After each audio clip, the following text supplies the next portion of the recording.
Okay, everybody, let's welcome the winners of LIV Golf UK by JCB. We are joined by Legion 13, Caleb Tshot, Kieran Vincent, the individual champion, Jon Rahm, our captain, and Tyrrell Hatton. Welcome, guys, and congratulations. Let's start with the obvious question. This win, Jon, has to be somewhat bittersweet for you and the way that it went down. Can you just talk through how you're feeling right now? Yeah, obviously you always want to win, right? So obviously you always want to get that done, but you don't want to see a teammate and a good friend, missing a putt for that happening for me, right? So yeah, it's a bit of a unusual situation that I don't think any of us are used to, right? Team wins, I win individually, but still. Having so much respect for Tyrrell, somebody who's a good friend and somebody I've experienced a lot with, to, can't really celebrate because I still feel for him for finishing like that. So personally, obviously, I would say very relieved, having top 10 pretty much every time I've teed it up and giving myself plenty of chances to win, and finally getting it done feels very good. Very feels like I got a lot of weight off my shoulders on that one. Tyrrell, does having the team win alongside this soften the blow at all, or does it hurt just as bad? To be honest, no. I mean, yeah, it's obviously still pretty raw for me as an individual. It's kind of hard to put that to one side. I mean,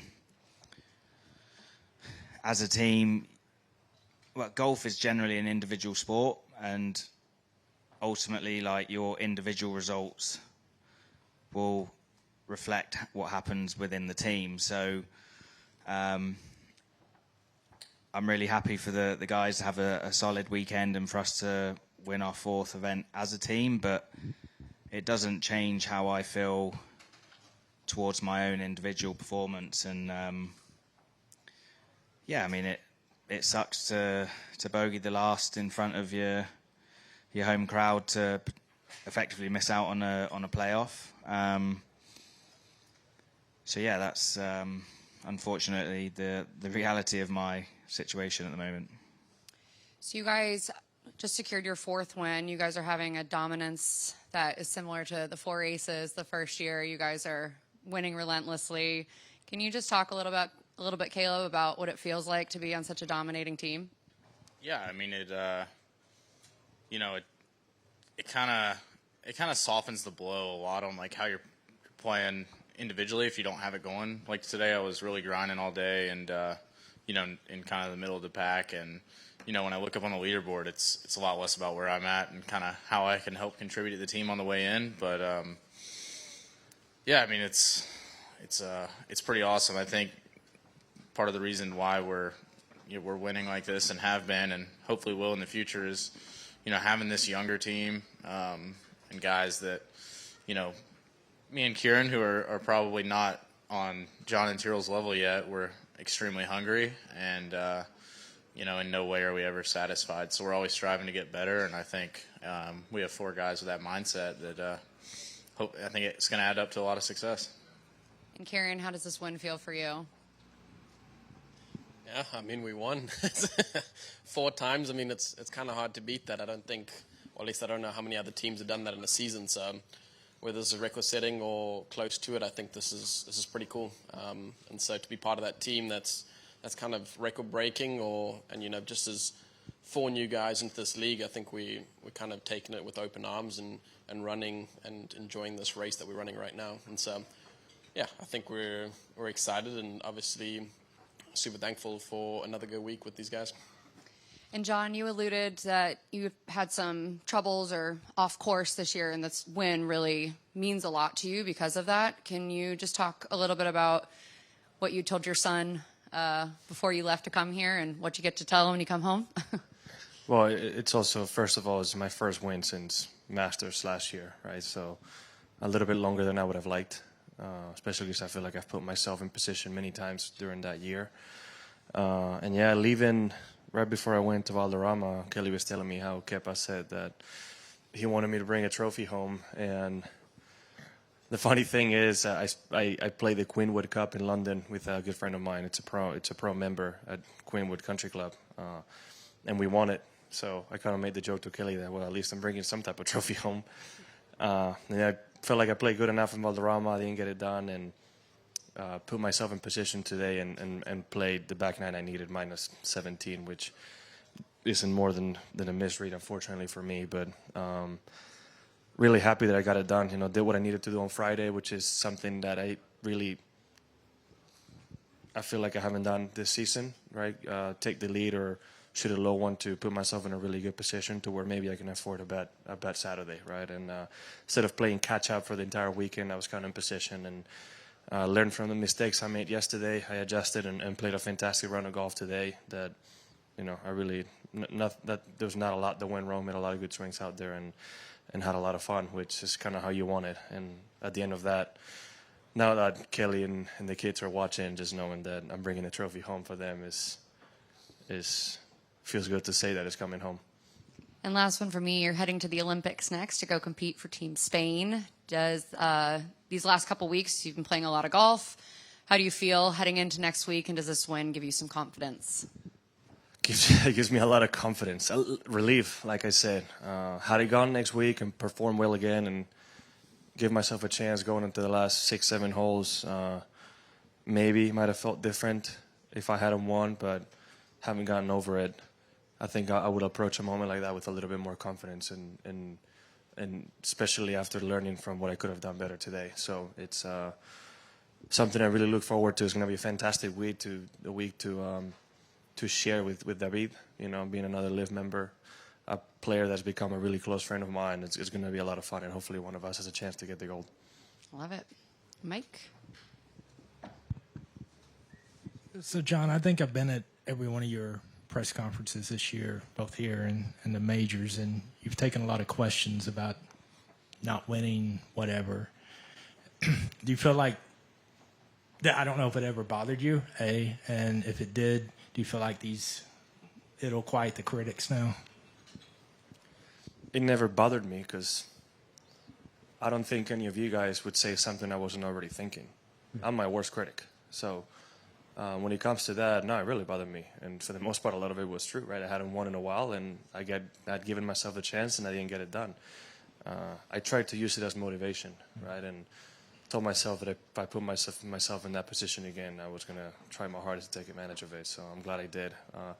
For the most part, I felt like from what I've read in media is that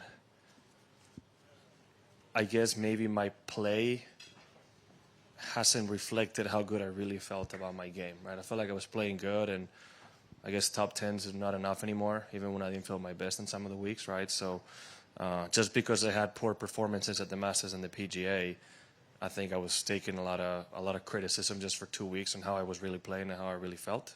So for really good to actually perform the way I did on the weekend last week and carry that over and win it. So yeah, I'm happy about it, but you know, you almost, when you're in the public eye, you're going to get criticized. So you almost have to use it as fuel to motivate yourself. And you were pretty emotional right after today. Was it because of the family? What was kind of going through your mind? And are you surprised that it was as emotional a win for you today? No, I'm not surprised. I'm not surprised at all. Again, it hasn't been the easiest. And I really can't remember many wins when Kelly and the kids weren't there. I think it was only one Spanish Open, and I think that's it. So I'm really happy that I had my first LIV Golf win, and under normal circumstances that Kelly would have been here, but unfortunately she couldn't. And at this point, I'm just happy that in 1 week I'll be able to share the moment with them and celebrate. I think that was the most emotional part of things, right? Luckily, every time we've had a child, this is come with a win around that time or shortly after. So, you know, I'm glad that I got this one before she came out. And Terrell, when you joined LIV, you knew the format. You knew, I don't know if you thought that this kind of scenario might play out, and if it did, what kind of emotions might you have? Is it what you kind of expected when you joined LIV, that this is kind of a weird reality that we have out here? Well, I mean, I think until you actually experience it, you don't know how you're going to react. I don't think how I'm feeling now is any different to how any other player in the league would be feeling. So, I mean, yeah, I don't know what else to say to that. Was there one shot out there, whether it was the last putt or maybe the double, that you would like to have had back? Yeah, I mean, the double on 6 is not ideal. When I looked up for my final look, I couldn't see the pin. I completely lost my bearings, and I probably should have backed off there. And then, yeah, obviously bogey in the last, but like, I've hit a perfect tee shot over the line that we're all meant to hit, and yeah, I'd say probably the 18th is one hole that I think 54 players would like to see change before we come back next year. I don't think that's the tee shot that I hit there deserves to be in the semi, and I'm playing a guessing game of if it's going to come out with no spin or with spin. Obviously, I guessed wrong, and it leaves it in a really, really tricky position to two-putt, and unfortunately wasn't able to hold that 5-footer to force a playoff. So, yeah, it sucks. John, I did want to ask you about your tee shot at 12. Did you feel like that was the time you needed to be aggressive there? I tried to stay as aggressive as I could throughout the day. But yeah, I had a chance, right? Knowing that I tied the lead on 10, had a good chance on 11, you have to assume that the guys behind you are going to make birdie, at least one birdie on 12 and 13, right? So I wanted to give myself a good chance. With today's pin, you could afford to miss it left and give yourself a decent birdie chance. So I just decided to be aggressive and hit a good tee shot that luckily stayed just inside the rough line and ended up in a really good spot for an eagle putt. So I think I did a good job at picking my spots today, because I could have gone for the green on 10 and I did, and ended up with a birdie, and then decided to be aggressive there with the 3-wood, which can't carry the water, so I had to keep it left, and it paid off, right? And then the 3-wood after that on the tee, and the 5-wood on 13. I mean, that's probably a key moment of the tournament, right? Getting those two birdies, while they hadn't really finished 12 yet, is important. And Caleb and Karen, I'm just wondering how much you looked at the leaderboard today, especially from a team standpoint, but also you saw that John and Terrell were kind of neck and neck there. Did you? How much did it cross your mind that they may have to have a playoff for the individual title, or were you just focused solely on the team at that point? Yeah, it was definitely interesting. There was I kind of got two parts to that answer, but it was interesting at one point. Like, they were both tied, and like, we were right there tied on the team side, and I was like thinking about how awkward it would be if they had a playoff and it was a team playoff. But because I had never thought of that scenario in my head. But yeah, I mean, when you're looking at the leaderboard and you see what our team score is, and then how these two guys were playing, it just makes you think of how great of an opportunity me and Kieran have to learn and compete with the two best players, arguably. So that's a blessing in itself, and it's pretty great golf to watch. Yeah, it was funny. I told my caddy on hole number, our first hole of the day, I looked up and I was like, who do you think's going to win today, John or Tyrrell? And it basically came down to that, because I knew the guys were going to come out hot and firing, and they did. And so it was super awesome to watch. And yeah, I think obviously me and Caleb were observing it regularly, but also we're looking at the team standings like, hey, like, they may be dueling out something, like, we need to do our job. And I think even though it may not look like we had flashy scores today, we still put in good scores for what we had with this week. And so I'm proud of Caleb and obviously the rest of the guys. John, looking ahead to the Olympics, obviously you'll have spoken to previous people who've won gold medals. What would it mean for you if you obviously you've won here, you've won majors. Where would it stand in your career if you came away with a gold medal next week?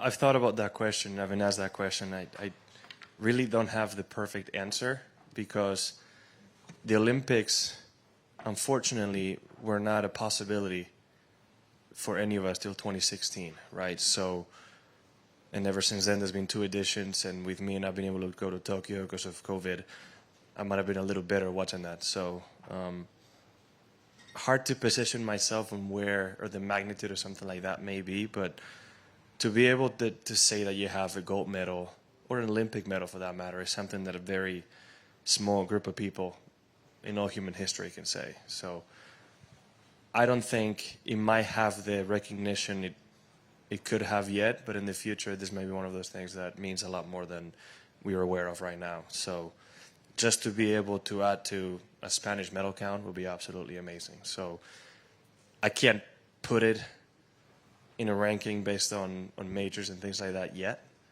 But if I were to get it done on Sunday, ask me that same question, I'll be able to tell you, because you can usually tell on that 18th grade how he feels. John and Tyrrell, obviously you guys made a big decision at the start of the year to come over here. As you near the end of your first season with LIV, how do you reflect on what you have joined? What is the outlook for the future, and how happy are you with the decision you made? To be fair, I wasn't listening to that question. Sorry. How you reflect on the decision of joining LIV? Because we both decided to join you a little bit later. How you reflect on the year and the decision? You go first. I was trying to gain time by giving you go first. Well, it's a different scenario for us because I signed and instantly tried to recruit him. He can be quite hard-headed, so it's a lot of insisting to trying to get it to join the team. But again, I signed in, I think it was in November, December, and faced enough criticism for doing so. Then we got really busy with building the team and the brand and actually having a team, which that in itself took a lot of time, and then trying to get ready for Mayakoba. So, there was a lot of question marks when we started the year.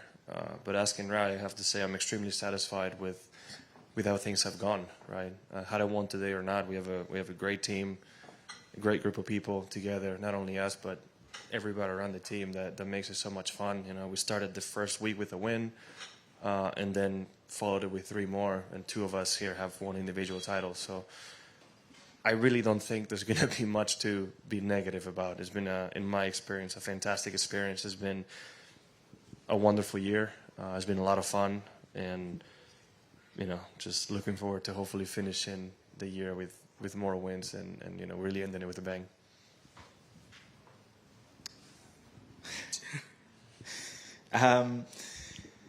Well, I think the easiest thing to say is this year was always going to be a learning experience, going into something completely new for us. Obviously, we knew exactly what it was like on the PGA Tour and DP World Tour and things, but no, I think it's been a fun year. We've been fortunate to go to some pretty cool places around the world and play some nice golf courses and enjoy cool moments as a team. And then as an individual, for me to win in Nashville last month was a huge relief, just to win again as a professional, because it had been such a long time. So to have that experience and do it, I think it was the best turnout attendance-wise for LIV in the US. So it was fun to play a tournament that had a really good atmosphere, and I think each year that goes by, I think we'll see more and more fans coming to tournaments and creating a fun atmosphere for us players to play in. And ultimately, at the end of the day, that's kind of what we want. We want a good atmosphere, and the crowds this week really were were fantastic. I'm not sure what the true number was, but it felt like there was a lot of people out there. And I think the exciting thing is that it can get bigger and bigger. So it's fun to be a part of. And John, you're chasing Wacko at the top of the season standings. How do you rate Wacko as a competitor, and what would it mean to you to lift that season title? I don't know how far away I'm now, but he still had a fantastic Sunday and finished tied for second. So I didn't really catch up as much as I would have liked. I mean, he has 2 wins, right? Yeah. 2 wins in an incredible season so far. He's a fantastic player that clearly last year he didn't have the year he thought he could have had. Could have been better, and at some point in the postseason figure something out, because he finished the year by winning overseas and then continued that great momentum into LIV Golf, winning early on a couple of times, right? So, and not only that, I mean, the weeks he's not winning, he's pretty much always up there. So he's a great competitor, a great golfer, somebody that has all the tools to keep putting himself in great position and giving himself chances. So hopefully I can keep doing my job and do it well and keep putting myself in a good position. Hopefully get more wins, and maybe we have a nice little showdown going on the last day on Chicago for the individual title. But whoever gets it done so far has been an incredible year for either one. Hi, a couple of questions for John. John, I've had some chats with Kieran, and he always talks about how good you are as a captain, how motivating you are, how much knowledge you keep imparting. Is it a lie? No. I wanted to ask you, I mean, David has played a lot of golf with you, he says, that in Arizona as well, and he's going to be your kind of partner at Olympics. I don't know if you followed his quotes today or not. He really played great golf till the last couple of holes. How are you going to mentor him in Paris?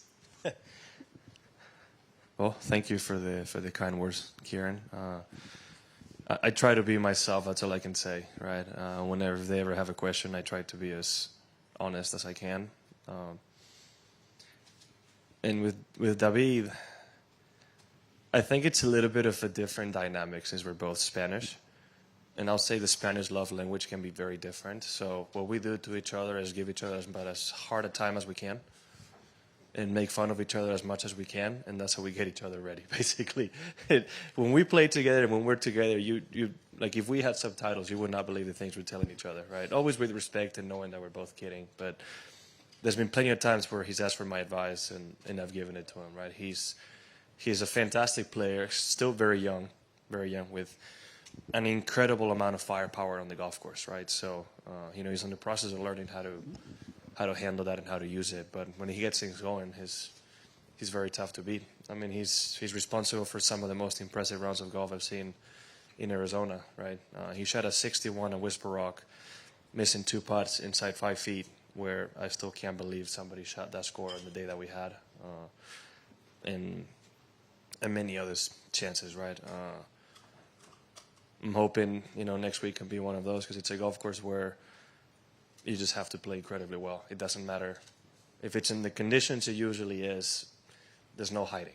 Every part of your game needs to be good. And when you have the length that C has, you can take advantage of certain holes a little bit better than most. So hopefully, I'm looking forward to seeing him do well. And hopefully we both end up in the medals. If not, and if I don't, I'll love to see him get there. And the second question I wanted to ask you was, given Kelly's background as a javelin thrower and a track and field athlete, are you first going to watch javelin throw at Olympics if you get a chance?